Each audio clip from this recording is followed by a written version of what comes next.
Okay, Hashem Na'aseh v'Natzliach, and Shalom. I believe it's the 9th installment in the Sefer Binyan Uzriya B'Chinuch, building and planting in Chinuch, and we're continuing in the different different steps. As the child grows, to see what is important and when and how. And the last thing that we discussed was the chinuch in mitzvot, preparing him to do mitzvot, and to make it pleasant for him, to make it fun for them, to make it desirable that they want to do mitzvot. That it's not mitzvot are good; they're not a burden on a person.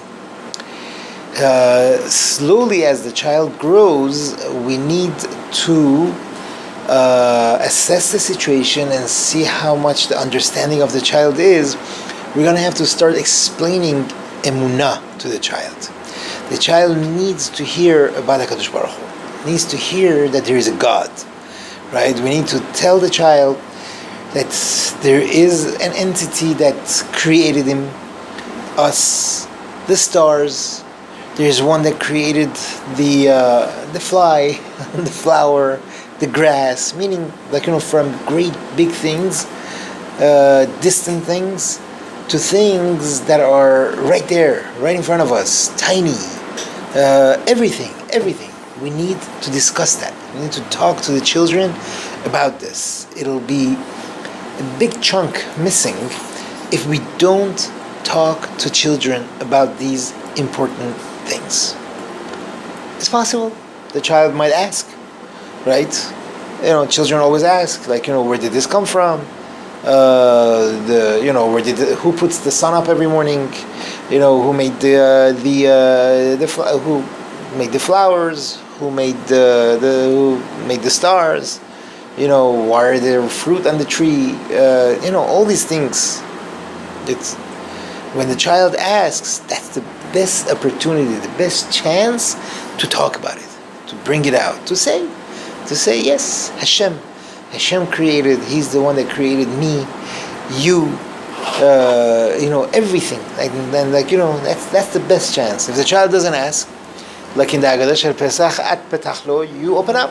We need to get him to ask. We need to bring it about. Bring the opportunity to be able to talk about it, to discuss it. Not to miss the chance at all. Now, if the child asks, where is Hashem? Okay, we're talking about Hashem. He's going to definitely ask you, so where is Hashem? So then the natural reflex is to say, Hashem. We go like this. He says, you have to tell him Hashem is everywhere. You can't tell him Hashem is in the sky, because nowadays we have airplanes in the sky. And even little kids, they know about astronauts. They know about rockets. The kid sees, you're driving in a car. Suddenly the kid says, "I see Hashem." What's he pointing at the airplane? Or at best, if he's very smart, he's gonna say, "Oh yeah, these pilots and the astronauts, they talk to God all the time." It's gonna give him a distorted idea about Hashem. It's going to be very messed up. So the best thing is, and it's the truth, you say Hashem is everywhere. Up, right, left, you tell him Hashem is everywhere. But we need to be careful. We need to be careful not to say these words, that Hashem is here with you. Hashem is in the room, right here. Because the child doesn't get it. They don't understand, right? And when you do this, when you try, our intention is good. We're trying to say he's here, but the child can't see. So okay, now he's cool. Later at night, it's all dark in his room, and he's all alone in the room. It's very awkward. The child feels that there's someone else here, and he's going to create fears and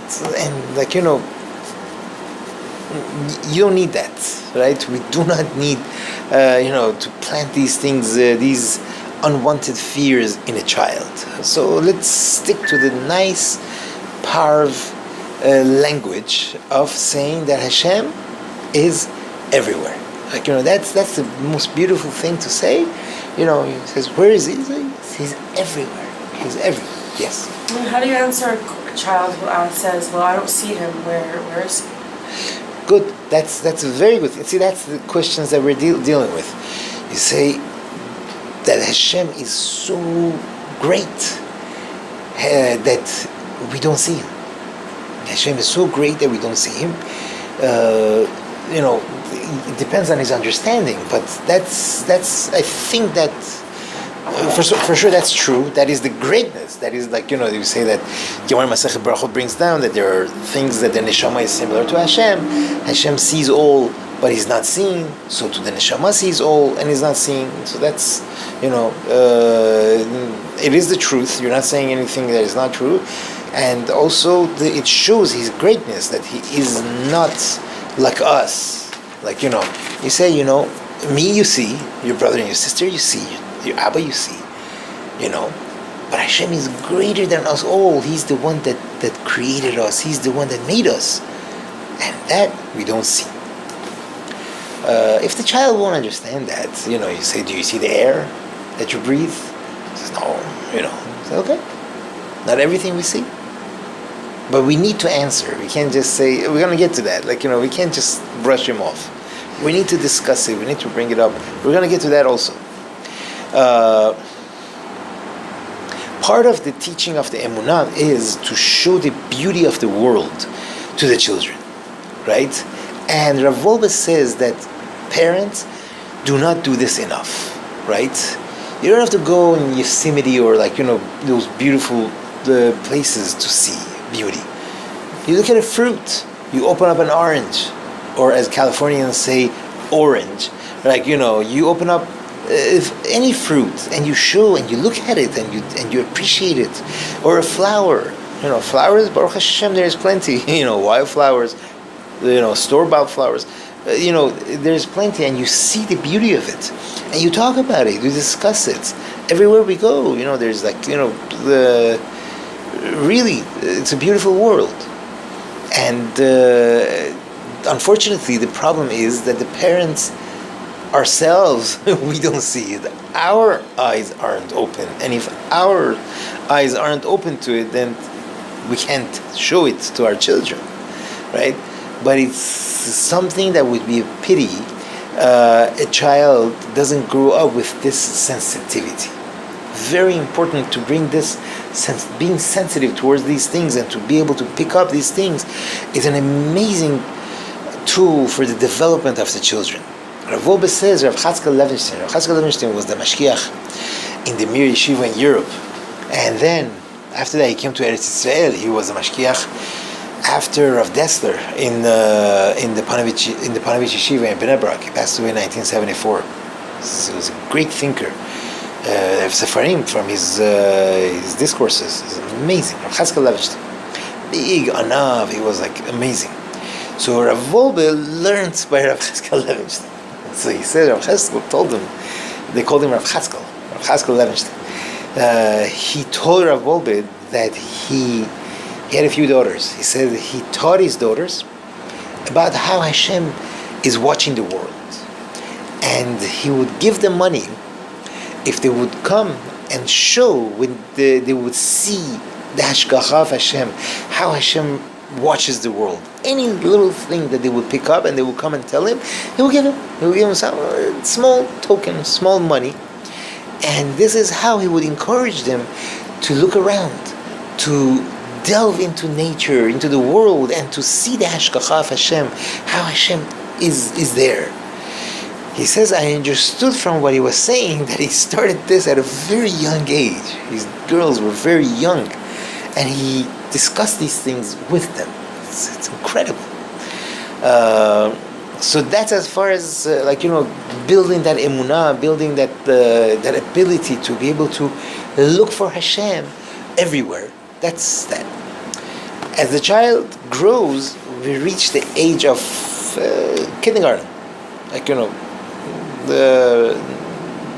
That's a new turning point in life, because now the child, more than before, will be in a social setting. So now comes the time for training how he will behave socially with other people. How is he going to treat his friends, classmates? How will they behave towards the guests that come into the house, or people on the street? They have to learn to distinguish and to learn how to, interact with them. And one of the most important tools for this, again, would be the role models that they have. Like, they watch their parents, how they talk to their peers, how they, now is the time, because the child sees, okay, I have other kids in the class, how am I going to deal with them? So automatically he'll fall back and sees how his parents, now he's looking for it. Until now, who cares, But now that he needs it, automatically he'll look for, okay, let me see how my mother, how my father, they treat those around them. I'm going to do the same with these kids. And this is how they'll learn it. Right? How do they do Hanasat Orchim? When a guest comes into the house, like, how do they treat him? How do they talk to them? How do they take care of them? All of that, the children, the toddlers pick up. And the same thing, under that same topic comes the Chinuch to do Chesed, right? How do we train our children to do Chesed? We touched on this before, right? Again, this is something that the children will see at home. So the best way to train them to do Chesed is when they help out at home. And we said before, like, you can't train our children to help by commanding. Like, do this, do that. That's not going to be Chesed, right? Not at all. It's just, you can't do it by force. With little kids, you ask them to do little things. With bigger, it's based on their abilities. Like, so their help, not the command, their help becomes, grows with them. They would help with bigger things as they grow. So it goes like this. We mentioned this before. It is not worth it to ask the children to work in a manner that is like a yoke, that they're forcing them to do it, right? By force, it won't be doing. They'll be doing chesed, but the chesed won't be through happiness and joy. They won't learn to do chesed willingly. They gotta feel good about it. Like, how will they feel good about it? As we said before, you make them feel that they're actually your helper. I need your help. If you could help me, like, I know you could do it. I know I could rely on you. You're responsible enough to help out. You're my big helper. Things like that, then they feel that they're being respected. If the mother tells the child, like, you're the big boy, or you're the big girl, you could help out, the child feels, yes, I'm part of the household, and it is an honor for me to do it. I want to do it. That is done with joy. If you see that the child is not happy, then it's not even worth it, right? It won't be something that that's going to be helpful for the child's chinuch. Like, you want him to be happy when he's helping other children. Rabbi says when there's Baruch Hashem plenty of kids, someone has 18 kids, automatically, like, this is going to happen. The children, they come automatically. They come and help, taking care of the little ones, and they get used to helping and to be responsible and to care and to all of that.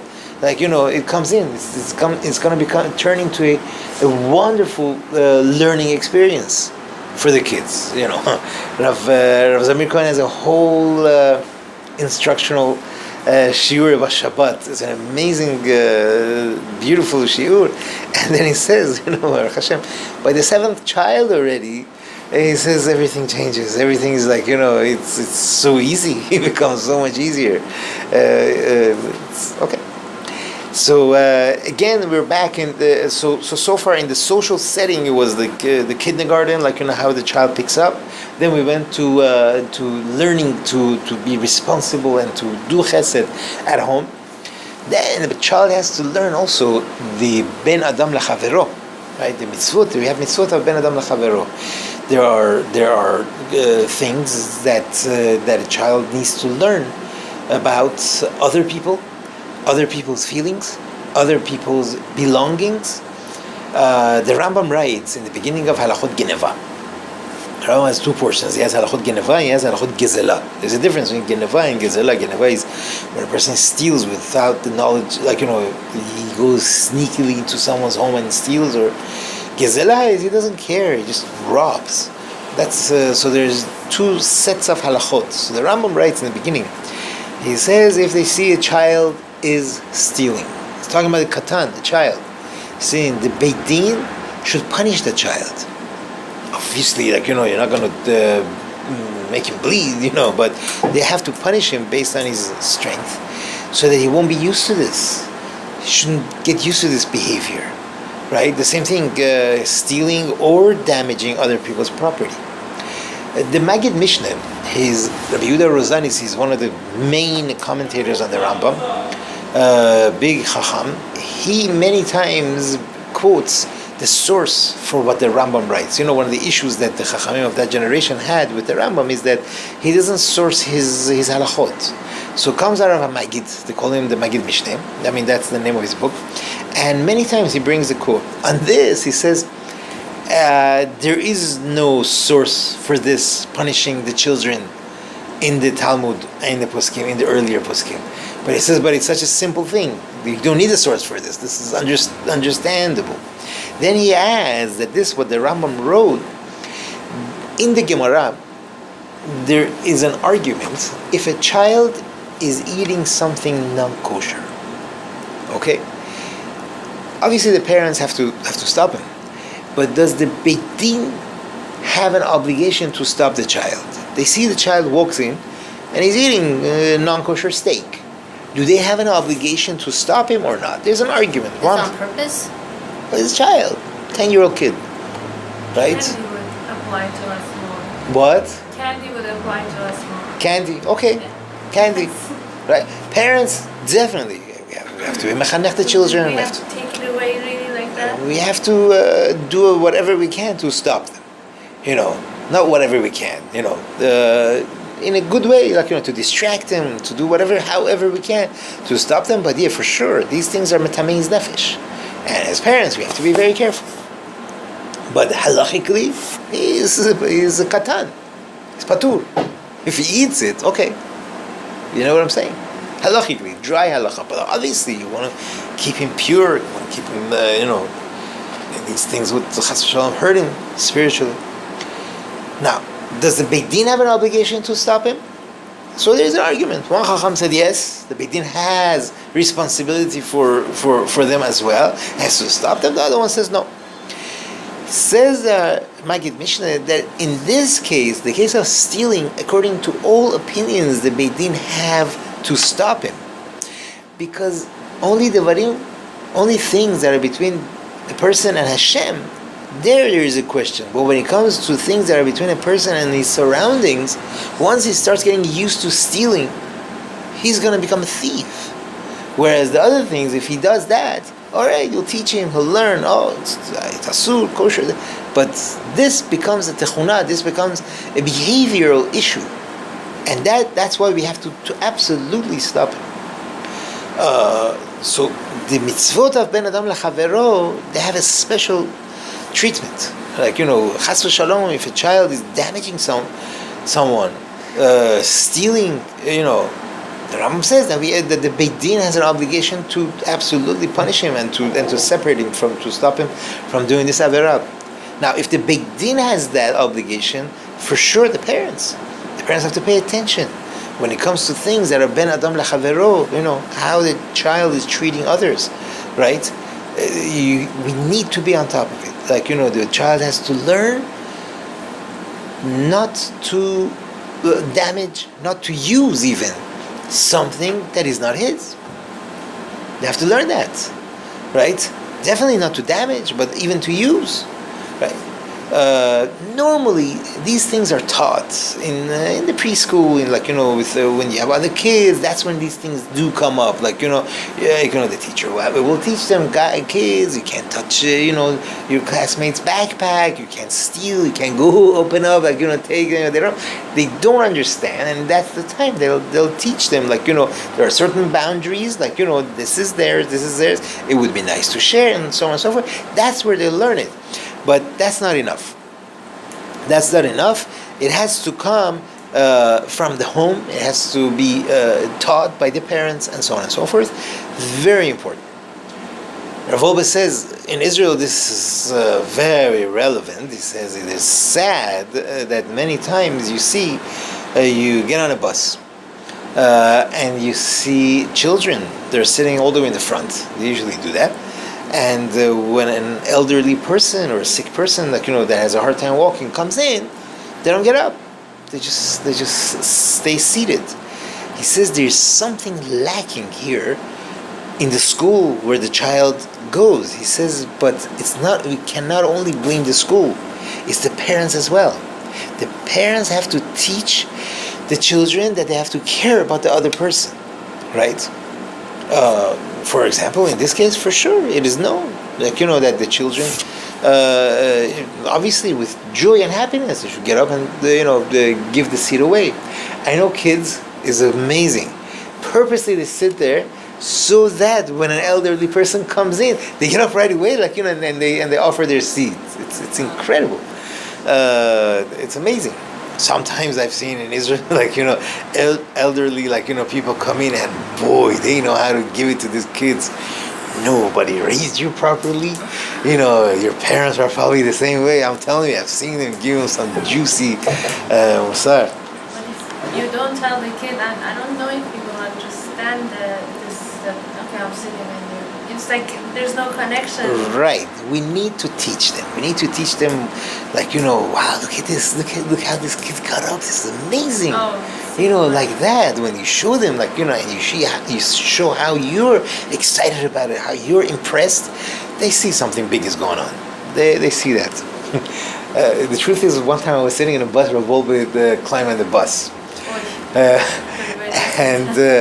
Actually, he was people were just minding their own business. I was I got up, I was in the back of the bus, and I walked over, I wanted to talk to him.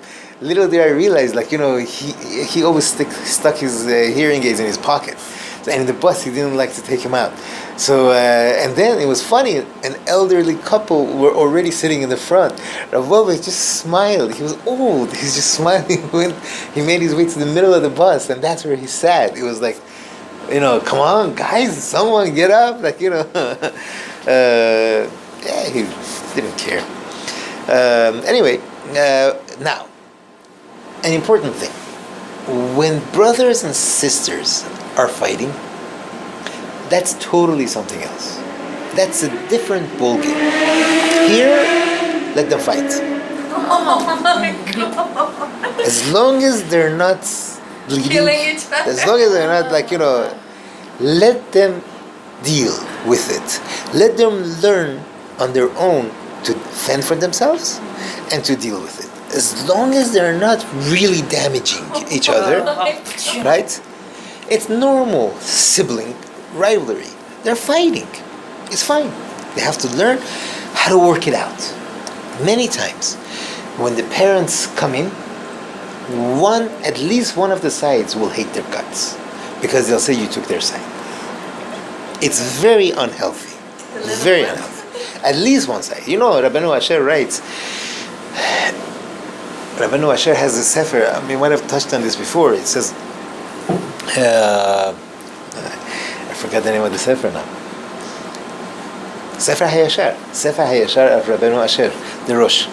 It's very interesting. It's a very interesting sefer. He goes through daily. It's like Sunday, Monday, Tuesday. He says, Al tit'arev beriv lo lach. Do not mingle in a fight that's not yours.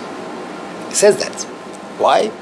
Because what's going to happen is the two parties will make peace, but they'll both hate your guts. That's what's going to happen. It's a given. So here for sure, at home with the kids, right? We don't have to get involved with everything. We don't have to police them all the time. Let them fight. It's fine. It's fine as long as they're not bleeding. They're not damaging each other. Right? They'll figure it out. Especially if they're arguing, about something. Let them argue. It's good. Debate. Now, there comes an age where children are always asking. They're always asking questions. Why? Why? Who? Why? It's always there. He says these sort of questions, you have to take them serious, right? You have to answer them. As much as you can, we have to answer. If we keep telling the kid, you're not old enough yet. You'll understand when you grow up. What is this crazy questions you're asking? These sort of things, if we continue telling them this, it's just going to close the valve. And they're not going to ask any more questions, right? They're not going to be curious. They're not going to, have that. So we are basically going to be shutting them up. Shutting them down, shutting them up, shutting them off. Wants to know, and instead of us developing them, we're stopping them. We have to be happy when they ask, right? And we have to answer as much as we can, right? Even if there are questions that sometimes you're stumped, then they ask. They ask the weirdest questions, right? We have to know, we have to take it not lightly, listen intently, and answer them as much as possible, and with seriousness. If you make it okay, this is the answer. No. With seriousness, that we are machshiv them, we are giving them importance. That's it. The next thing is a little bit longer. I think we could make it, if it's okay. Bet Knesset and Tefillah. Okay. Rav Bobo was very adamant about this. His Talmidim are now also very adamant about this. He says, we have to tell people, we have to teach people, right, not to bring children to the Bet Knesset at an early age. Not to bring them. Why? The children at that time, they basically don't know what's going on in the Bet Knesset. They don't know the order of Tefillah. They have no idea. They're saying Kaddish. They're saying they have no clue. They don't even know how to read the Siddur. So they don't. And for sure, they're not going to be praying. They're not going to be saying Tefillah. And what do we see? What's going to happen in the shul? They're running around. Of course. What do you want from them? We can't expect anything from anything else.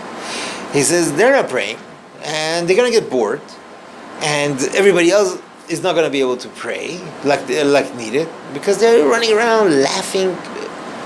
And one thing for sure, nobody could blame the children, not at all. I was in the shul in Eretz Yisrael Barabatri, and this kid was making a ruckus, playing right smack in the middle of the shul. So the Gabbai went, and you know how it is in Israel, giving him this. Rabbi took his hand. He says, Rabbi went to the kid's father, and he whispered in his ear, take your child, hug him, take him out. That's it. He says, but the biggest problem is not the fact that they are disturbing other people.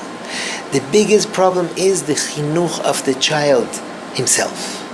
The child needs to know that the moment that his feet step into the Bet Knesset, this is a special place. That's what the child has to know. That now I'm somewhere else.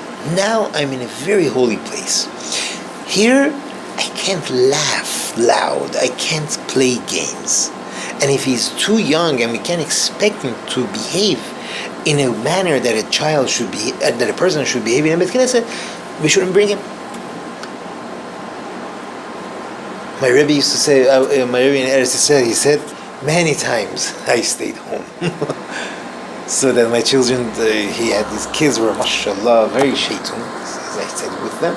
I prayed Yachid. You prayed Yachid. Yeah, so that, Whose he's name was? Rabbi Yaakov Ben Izri. Was a Rabbi in Eretz Israel, the Rosh Kollel. So he said, he said, because there is a mitzvah of Mora Mikdash, the awe that we have to have from the Mikdash, and it's missing. And if we do this, unfortunately, a lot of parents, they themselves don't care. They're talking in the middle of shul. Then we're in trouble. But when we do this, he says like this. He says, the later you start bringing him to shul, when he understands more what is going on here, the chinuch will be better. And his kavod, his honor, his respect for the Beit Knesset will be better suited, much better. There's a famous thing in Eretz Israel. Some Talmud Torah are doing this.